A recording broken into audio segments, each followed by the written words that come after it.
Chief justice صاحب کو پہلے مخاطب ہوا، میں نے کہا دیکھیں جنہوں نے مجھے یہ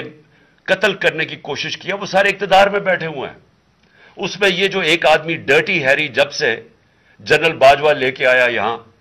تب سے یہ تشدد شروع ہوا ہے، شہباز گل کا، اعظم سواتی کا، مجھے گولیاں لگی، یہ جو داستان آپ سن رہے ہیں سوشل میڈیا کے بچوں سے پوچھیں، جب سے یہ آدمی آئے ان سے اٹھ کے کیا ہوا، ان کو کم بند کمروں میں کپڑے اتارے گئے، ذلیل کیا گیا۔ ایک ماں باپ نے مجھے کال کی، انہوں نے کہا ابھی تک ان کا بیٹا نارمل نہیں ہوا،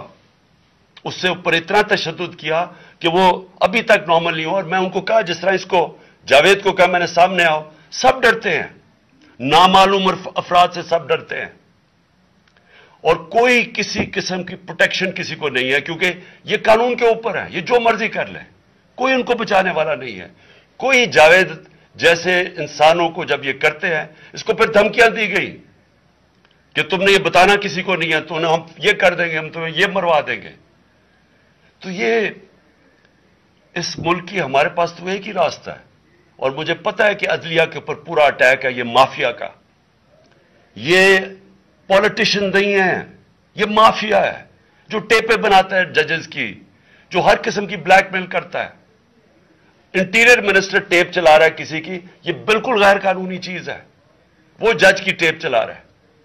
وہ اس کی مریم وہ ٹیپ چلا رہی ہے کسی ارشد ملک جج کی، کبھی ثاقب نثار کی ٹیپ چل رہی ہے۔ یہ کسی مہذب معاشرے میں یہ چیزیں نہیں ہوتی، یہ کنٹرول کے لیے، عدلیہ کو کنٹرول کے لیے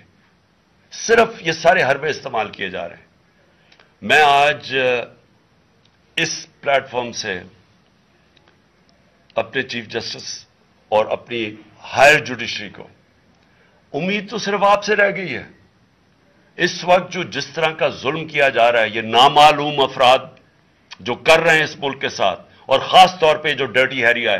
میری ساری انہوں نے، یہ کیسے ہو سکتا ہے کہ میری جو ساری جے آئی ٹی کی رپورٹ تھی، جو انہوں نے فورینسک ایویڈنس جمع کی ہوئی تھی، وہ ساری ختم کر دی ہے۔ ان 4 آفیسرز کو پھر اوپر بٹھا دیا ہے جن کے اوپر پروسیکیوٹر جنرل نے کہا تھا کہ انہوں نے میری جے آئی ٹی کی ایویڈنس سیبوٹاج کرنے کی کوشش کی، اس نے ٹیررزم کورٹ کو بتایا ہے، ان کو واپس لا کے اوپر بٹھا دیا ہے۔ یعنی اس سے انصاف ملے گا؟ ساری ایویڈنس ختم کر دی ہے، تو ہمیں کدھر جائیں گے ہم؟ میری ریکویسٹ ہے چیف جسٹس صاحب، یہ جاوید علی کی، اس کے اوپر سوٹ موٹو ایکشن لیں، پتہ چلائیں کہ یہ کون لوگ ہیں، اور اوپر سے اس نے نامعلوم افراد نے اس نے سنا کہتے ہوئے کہ پولیس کے اوپر سارا الزام لگانا، پولیس کو پنچنگ بیگ بنانا اور کچھ نہ کہنا، نہیں تو ہم تمہیں یہ کر دیں گے، مار دیں گے۔ دیکھیں جی، وقت آ گیا ہے۔ میں اپنی جوڈیشری سے یہ کہنا چاہتا ہوں کہ یہ جو بھی آپ کا سب سے بڑی جوڈیشری کی سب سے بڑی ذمہ داری ہمارے بنیادی حقوق کی حفاظت کرنا ہے۔ یہاں جس طرح یہ رجیم چینج کے بعد جس طرح بنیادی حقوق ختم کیے گئے ہیں، لوگوں کو لاوارث چھوڑ دیا ہے، سمجھ نہیں ہے لوگ جائیں کدھر انصاف کے لیے۔ ہم نے ایک پرامن احتجاج جیل بھرو تحریک شروع کی، جو لوگوں کو اٹھا کے لے کے جا رہے ہیں، ان کو کپڑے نہیں دے رہے ہیں، ان کو دور دور لے گئے ہیں، کسی کو اٹک ڈرانے دھمکانے سے خوف پھیلا رہے ہیں۔ ایک طرف ایک پرامن احتجاج تھا کہ ملک میں نقصان نہ پہنچے، اب ہماری قوم آگے مشکل میں ہے، مہنگائی میں ڈوب گئی۔ کبھی پاکستان کی تاریخ میں 41% مہنگائی انفلیشن نہیں ہوئی، چھوڑ کے گئے تھے 12% تھی، آج 41% ہے۔ ہم اس کے احتجاج کریں کہ چور اوپر بٹھا دیے، این آر او مل گیا ہے، پکڑ کے یہ حالات ہوتا ہے، سب کو ڈرانا دھمکانا،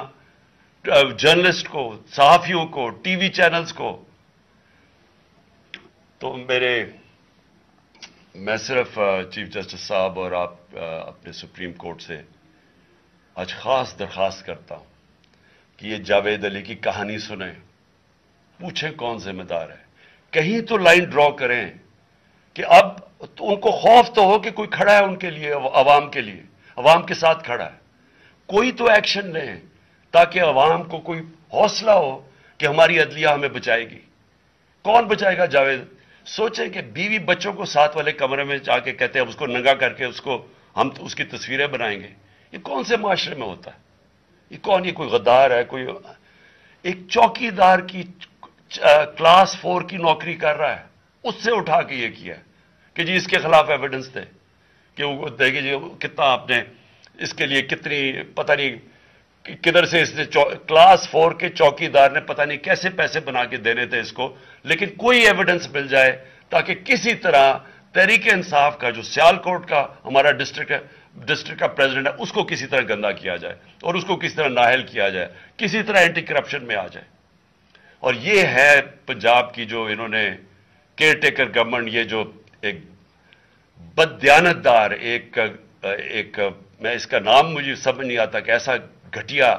چیف الیکشن کمیشن اس ملک کی تاریخ میں نہیں آیا، کہ شرم نہیں آئی کہ نیوٹرل کیئر ٹیکر یہ حرکتیں کرتا ہے، یہ نیوٹرل کیئر ٹیکر کے نیچے ہو رہا ہے۔